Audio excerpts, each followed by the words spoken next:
Chapter 29. Blind yourselves so that you see nothing. Doom, Ariel. Ariel, the city where David set camp. Let the years add up, let the festivals run their cycles. But I'm not letting up on Jerusalem. The moaning and groaning will continue. Jerusalem, to me, is an Ariel. Like David, I'll set up camp against you. I'll set siege, build towers, bring in siege engines, build siege ramps. Driven into the ground, you'll speak. You'll mumble words from the dirt. Your voice from the ground, like the muttering of a ghost. Your speech will whisper from the dust. But it will be your enemies who are beaten to dust. The mob of tyrants who will be blown away like chaff. Because, surprise, as if out of nowhere, a visit from God of the angel armies, with thunderclaps, earthquakes, and ear-splitting noise, backed up by hurricanes, tornadoes, and lightning strikes, and the mob of enemies at war with Ariel. All who trouble and hassle and torment her will turn out to be a bad dream, a nightmare, like a hungry man dreaming he's eating steak and wakes up hungry as ever, like a thirsty woman dreaming she's drinking iced tea and wakes up thirsty as ever. So that mob of nations at war against Mount Zion will wake up and find they haven't shot an arrow, haven't killed a single soul. Drug yourselves so you feel nothing. Blind yourselves so you see nothing. Get drunk, but not on wine. Black out, but not from whiskey. For God has rocked you into a deep, deep sleep. Put the discerning prophets to sleep. Put the far-sighted seers to sleep. You have everything backwards. What you've been shown here is somewhat like a letter in a sealed envelope. If you give it to someone who can read and tell her, read this, she'll say, I can't, the envelope is sealed. And if you give it to someone who can't read and tell him, read this, he'll say, I can't read. The master said, these people make a big show of saying the right thing, but their hearts aren't in it. Because they act like they're worshiping me, but don't mean it. I'm going to step in and shock them awake, astonish them, stand them on their ears. The wise ones who had it all figured out will be exposed as fools. The smart people who thought they knew everything will turn out to know nothing. Doom to you. You pretend to have the inside track. You shut God out and work behind the scenes, plotting the future as if you knew everything, acting mysterious, never showing your hand. You have everything backwards. You treat the potter as a lump of clay. Does a book say to its author, he didn't write a word of me? Does a meal say to the woman who cooked it, she had nothing to do with this? And then, before you know it, and without you having anything to do with it, wasted Lebanon will be transformed into lush gardens, and Mount Carmel reforested. At that time, the deaf will hear word for word what's been written. After a lifetime in the dark, the blind will see. The cast-offs of society will be laughing and dancing in God, the down-and-outs shouting praise to the Holy of Israel. For there'll be no more gangs on the street. Cynical scoffers will be an extinct species. Those who never missed a chance to hurt or demean will never be heard of again. Gone the people who corrupted the courts. Gone the people who cheated the poor. Gone the people who victimized the innocent. And finally this, God's message for the family of Jacob, the same God who redeemed Abraham. No longer will Jacob hang his head in shame, no longer grow gaunt and pale with waiting. For he's going to see his children, my personal gift to him, lots of children. And these children will honor me by living holy lives. In holy worship, they'll honor the Holy One of Jacob and stand in holy awe of the God of Israel.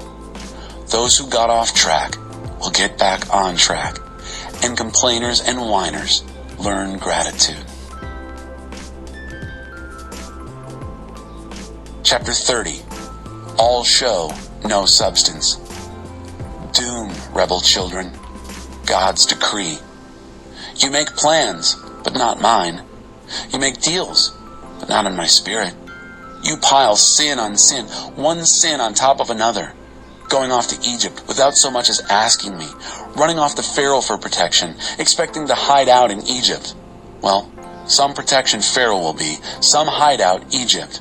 They look big and important, true, with officials strategically established in Zoan in the north and Hanes in the south.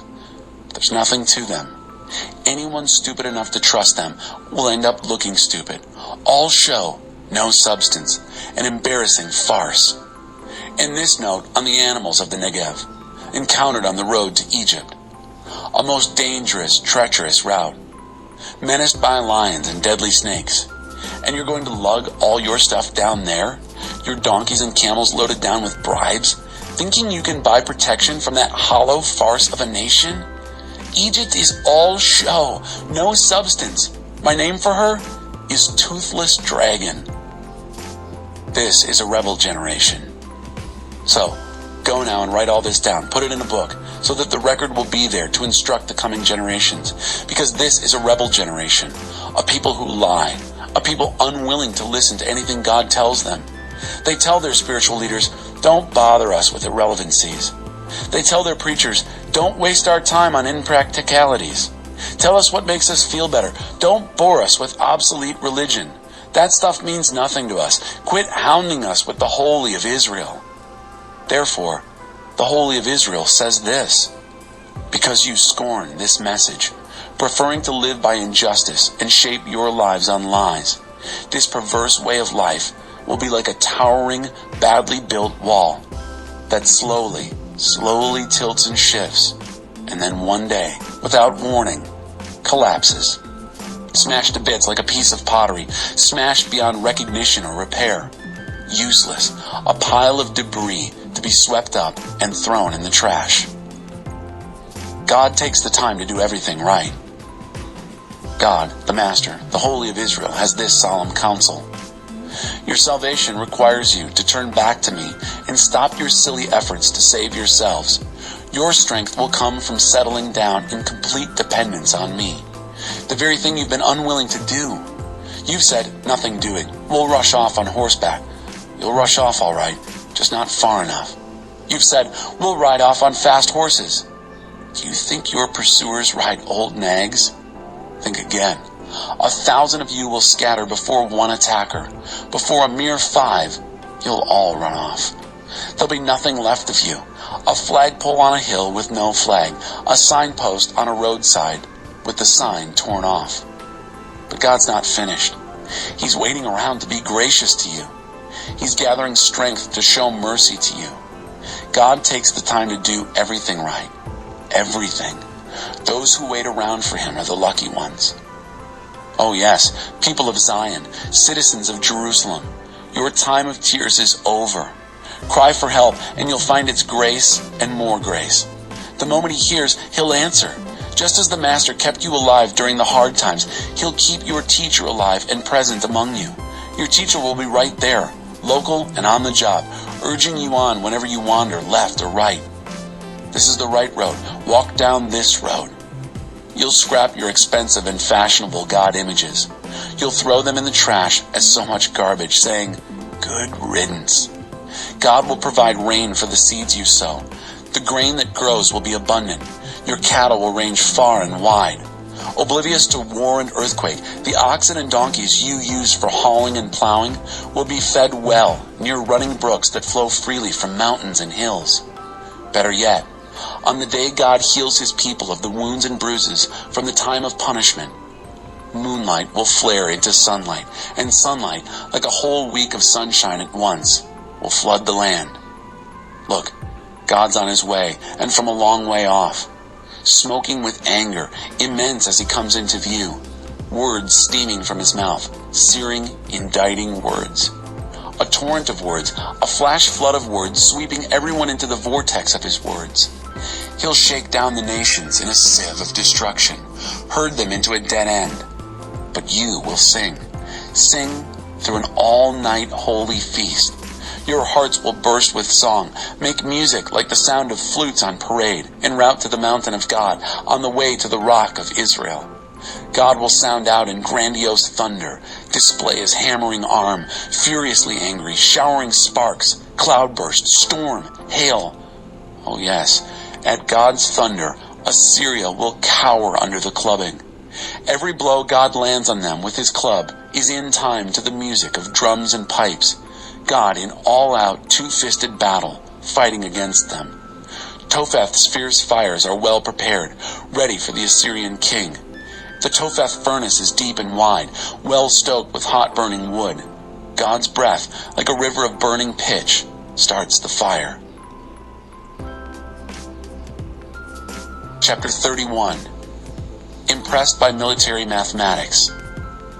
Doomed to those who go off to Egypt, thinking that horses can help them. Impressed by military mathematics, awed by sheer numbers of chariots and riders. And to the Holy of Israel, not even a glance, not so much as a prayer to God. Still, he must be reckoned with, a most wise God who knows what he's doing. He can call down catastrophe. He's a God who does what he says. He intervenes in the work of those who do wrong, stands up against interfering evildoers.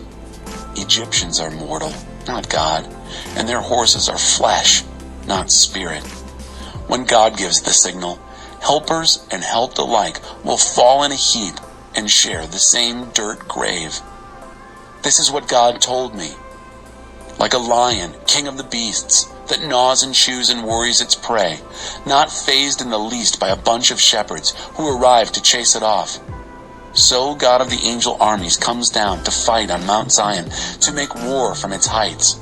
And like a huge eagle hovering in the sky, God of the angel armies protects Jerusalem. I'll protect and rescue it. Yes, I'll hover and deliver. Repent. Return, dear Israel, to the one you so cruelly abandoned.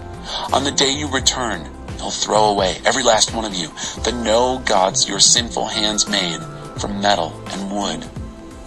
Assyrians will fall dead, killed by a sword thrust, but not by a soldier, laid low by a sword, not swung by a mortal.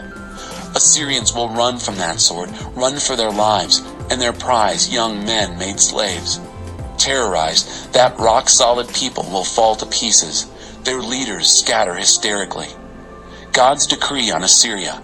His fire blazes in Zion. His furnace burns hot in Jerusalem. Chapter 32. Safe houses, quiet gardens. But look, a king will rule in the right way, and his leaders will carry out justice. Each one will stand as a shelter from high winds, provide safe cover in stormy weather.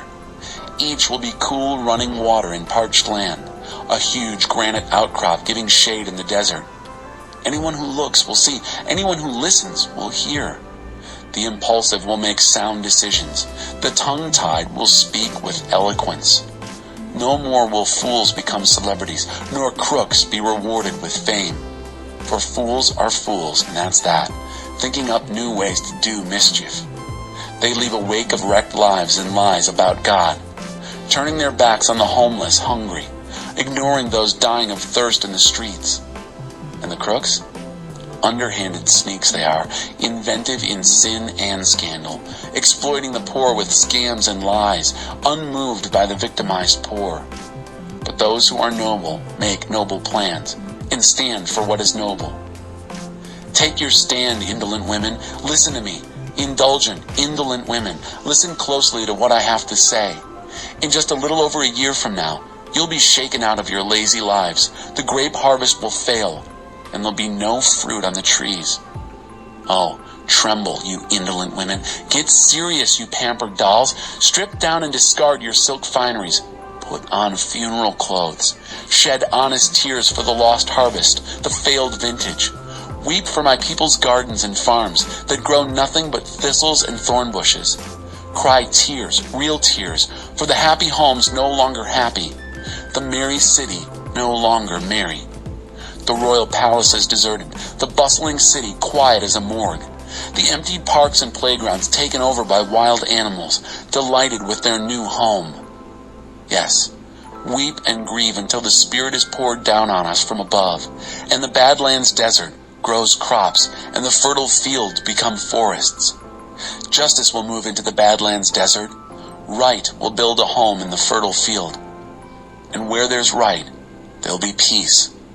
And the progeny of right, quiet lives and endless trust. My people will live in a peaceful neighborhood, in safe houses, in quiet gardens. The forest of your pride will be clear-cut, the city showing off your power leveled. But you will enjoy a blessed life, planting well-watered fields and gardens, with your farm animals grazing freely.